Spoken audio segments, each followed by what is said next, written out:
Maraming salamat, Dayan Medina. Samantala, mga ka-RSP, usapang food and arts naman tayo. Alamin natin ang detalye patungkol sa Maginhawa Arts and Food Festival na magbubukas bukas kasama sina Chi and Dayan. Pinagtrabaho natin yung guest natin. Dapat makasama natin si Jules simula sa Lunes na. Pero meron tayong very familiar na bisita ngayong umaga. Oo, magbibigay sa atin ng impormasyon tungkol nga sa kanyang nabanggit na Food and Arts Festival dyan po sa Maginhawa. Siya po ang chair nito. Jules Giang, welcome back. Good morning. Namiss ko kayo. Good morning. Nice to see you again. Isang Yes. maginhawang umaga. Ay, maginhawang umaga.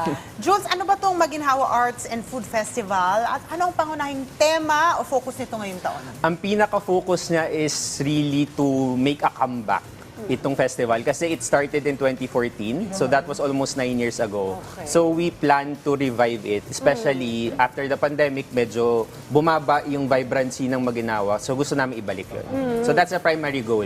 So, food and arts, na mabubusog kami dito. Ano ba Yes. yung mga ma-expect namin dito? Well, we expect at parang around 100 merchants. May mga Okay. food and non-food. So kung mahilig ka sa iba't ibang klaseng pagkain, kung mahilig ka sa arts, sa mga tattoo, sa mga libro, sa mga live sketching, maraming ganun. Wow, ang ganda nito. Na-excite na ako. Pero kamusta yung affordability ba and quality ng mga products na mabibili dito? May mga exclusive deals or special offers ba na pwedeng ma-enjoy yung mga attendees sa Maginhawa Arts and Food Festival, Jules? Yeah, speaking of special deals, mamimigay kami ng vouchers worth 150 pesos, pero limited lang to. So make sure to visit our page sa Facebook, Maginhawa Food Festival. I-share nyo lang isang post doon, tapos pwede namin kayo bigyan. Pero regarding affordability, iba't iba kasi yung range ng prices. Merong very affordable up to yung Escobar, yung kanina, part din sila doon yung mga steak. So talagang wide range siya. So you expect different kinds of food there. Okay. So magpapasko, syempre, baka may Yes. mga 13th month pay na yan at bonus. May mga mabibili ba dyan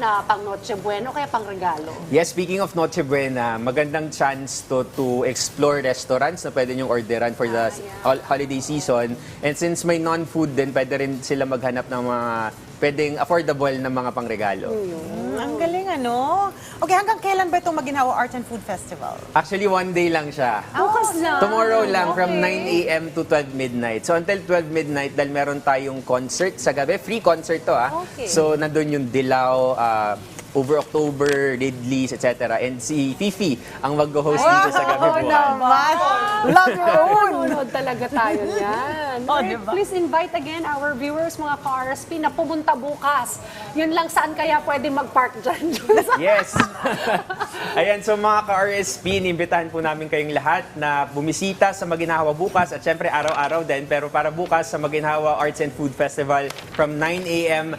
to 12 midnight. So kita-kita po tayo doon. Ayan. Alright. So bukas, tamang-tama, weekend, isama nyo na yung buong pamilya ninyo.